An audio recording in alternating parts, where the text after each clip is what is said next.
Já voltamos com o Band Cidade Entrevista deste sábado, onde eu converso com o Dr. Wilson Périco, que é presidente do CIEAM, o Centro das Indústrias do Estado do Amazonas.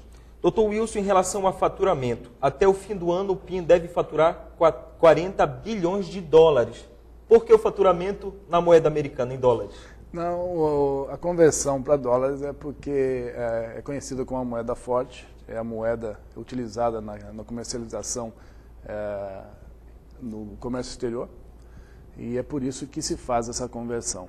Inclusive, esse ano, nós devemos ter um impacto positivo nessa conversão, uma vez que o real se valorizou perante ao dólar. O faturamento em real também aumentou, e o aumento ele é mais significativo na hora que você faz a conversão por esse motivo. Mas é, sim, um momento especial, é um recorde do polo industrial, tanto no faturamento quanto na geração de emprego. E isso não pode ser desprezado, e me causa espanto, muitas vezes, o ministro de Estado, que é responsável pela nossa região, nunca ter pisado aqui nesse governo, que é o caso do Fernando Pimentel, que é o ministro do MDIC, e também me causa muita estranheza o ministro de Estado com pouco sentimento de brasilidade, que pensa nas intenções pessoais e partidárias ao invés daquilo que é melhor para o Brasil como um todo, que é o caso do ministro do MCT, o Aloysio Mercadante. Para o senhor, qual seria o modelo hoje de administração mais adequado para impulsionar, para levar a Zona Franca de Manaus? Primeiro, o Brasil precisa ter uma política industrial estabelecida. Definir o que é que nós queremos que seja desenvolvido para cada região do país, de acordo com a potencialidade, de acordo com a aptidão daquela região. Segundo, acabar com o canibalismo, porque a guerra fiscal ela não atrai novos investimentos. Ela tira investimentos de uma região do país e leva para outra região. Geralmente essa região já é mais rica e deixa todas as mazelas para aquela região de onde esse investimento saiu. Então é preciso ter o sentimento de brasilidade acima de um todo. Aquilo que for melhor para o país, acima dos interesses pessoais, interesses partidários desses ministros que têm que ser de Estado, e não ministros que estão sentados nessas cadeiras, mas com interesses regionais. Doutor, a gente sabe que nesse período do fim do ano, o Polo Industrial de Manaus gera muitos empregos temporários. Sobre isso, a gente tem uma pergunta do estudante André, que fez a pergunta, telespectador do Band Cidade, fez a pergunta pela internet. Ele quer saber por que muitos desses empregos, pelo menos a maior parte, que são temporários nesse fim do ano, os empregados acabam não sendo efetivados. Não é verdade. Aliás, é muito o contrário. O que acontece? Nos últimos anos, mais de 50% desses empregos que ora foram temporários foram efetivados por duas razões. Primeiro, a manutenção do ritmo da economia. Ou seja, se a economia se mantiver aquecida, as empresas não têm como reduzir a sua capacidade por conta da demanda, que continua forte, e esses empregos são preservados. E segundo, porque é uma oportunidade para esse novo trabalhador mostrar ao empregador que ele tem potencial de ocupar o lugar, possivelmente de um que esteja efetivado, que não tenha performance tão boa quanto a dele. Então esse dado não é verdade. Muito do que foi emprego temporário nos últimos anos acabou sendo efetivado. São mais efetivados do que dispensados. Com certeza. Agora a gente tem uma segunda reportagem, dessa vez sobre o tablet, aquele computador de mão, muito maleável, que está fazendo muito sucesso, e é claro que no Polo Industrial de Manaus, aqui no Amazonas, não é diferente. Vamos ver. Na semana passada, a presidenta Dilma Rousseff encaminhou ao Congresso Nacional a medida provisória que inclui os tablets, computadores portáteis em forma de prancheta eletrônica, sem teclado e com tela sensível ao toque, no Programa de Inclusão Digital do Governo Federal. De acordo com o Governo Federal, os incentivos fiscais que constam na medida provisória podem reduzir em até 31% os impostos dos produtos, tornando-o mais barato. Mas a medida não agradou a Federação das Indústrias do Amazonas. É uma vergonha e é um desrespeito à Constituição do país.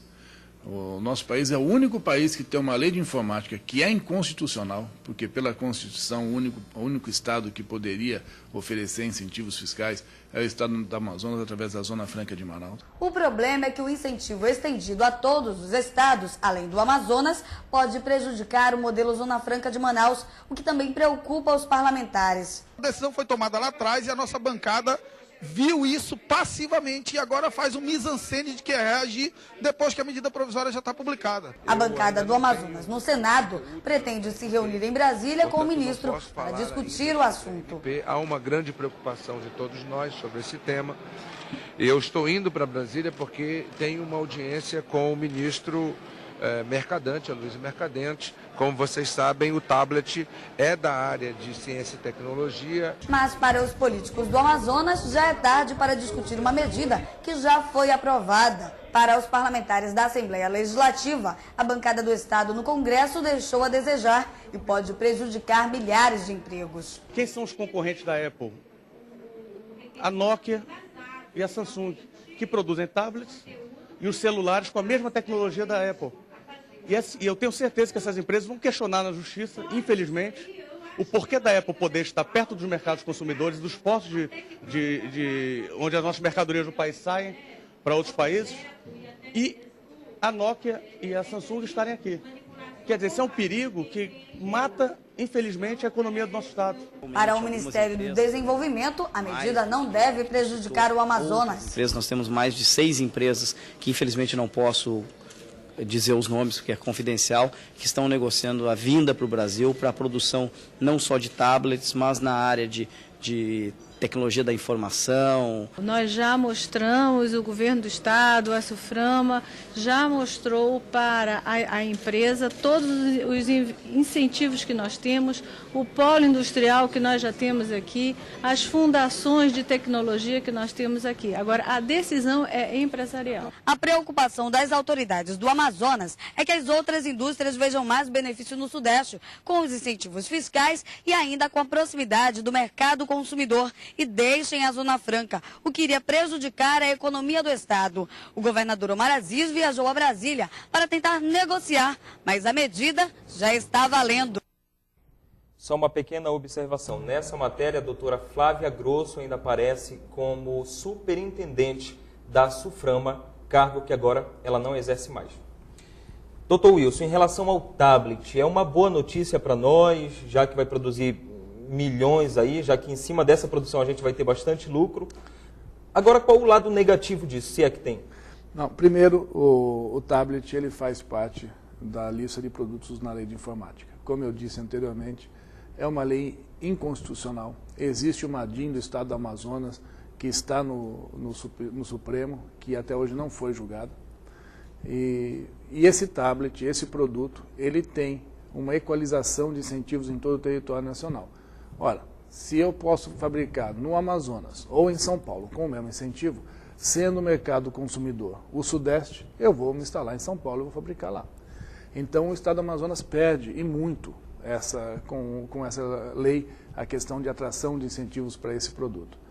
Essa medida que foi aprovada, essa MP, infelizmente, tira qualquer possibilidade do investimento para atender o mercado brasileiro ser direcionado para Manaus. O deputado Arthur Bisneto, ele citou o nome de algumas empresas. A Nokia só tem uma planta aqui em Manaus, agora a Samsung já tem plantas em Manaus e tem planta em São Paulo. Então, com certeza, ela vai direcionar o investimento para esse produto, enquadrado na especificação que está na redação da MP, para o Sudeste do país. O capital, como eu disse, ele vai buscar ser aportado na região que ele oferecer melhor retorno. E no caso dos bens de informática, onde nós temos melhor retorno, é o Sudeste do país. Então a fabricação de tablet aqui não seria uma boa na sua opinião? Não. Apesar de nós termos projetos aprovados para fabricação aqui em Manaus, eu duvido muito que isso venha acontecer em grande escala. Agora, tem uma pergunta do seu Edson, que está ajudando a produzir aqui, a dirigir o nosso programa, que ele quer saber o seguinte, doutor.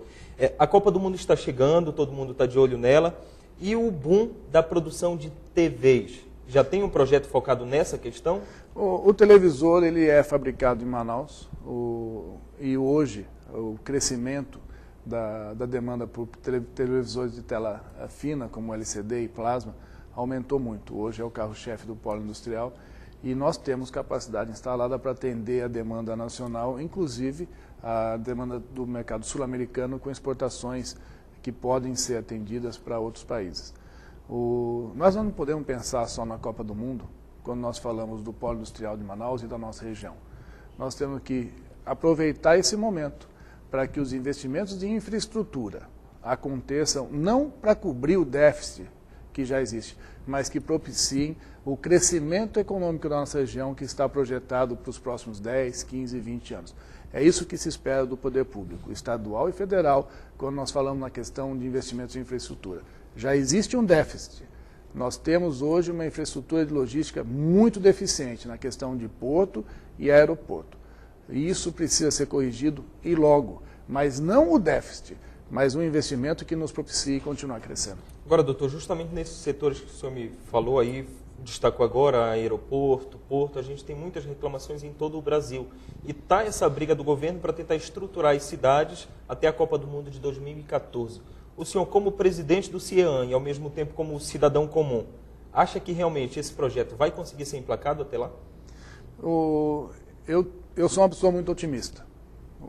E eu acredito que isso vá acontecer a contento para que o Brasil não passe vergonha em sediar uma Copa do Mundo.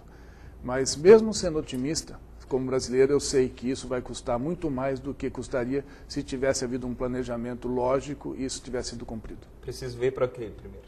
Preciso ver para crer. Ok, doutor. Felizmente nosso tempo chegou ao fim. Obrigado pela sua presença. Eu que agradeço a oportunidade, estou à disposição de vocês e boa noite aos ouvintes e aproveito para desejar um Feliz Natal a todos. O senhor também, doutor. E lembrando que você também pode ajudar na produção do Band Cidade. É só enviar o seu e-mail para jornalismoam@band.com.br. O Band Cidade Entrevista deste sábado fica por aqui. A gente se encontra em uma nova oportunidade. Até lá.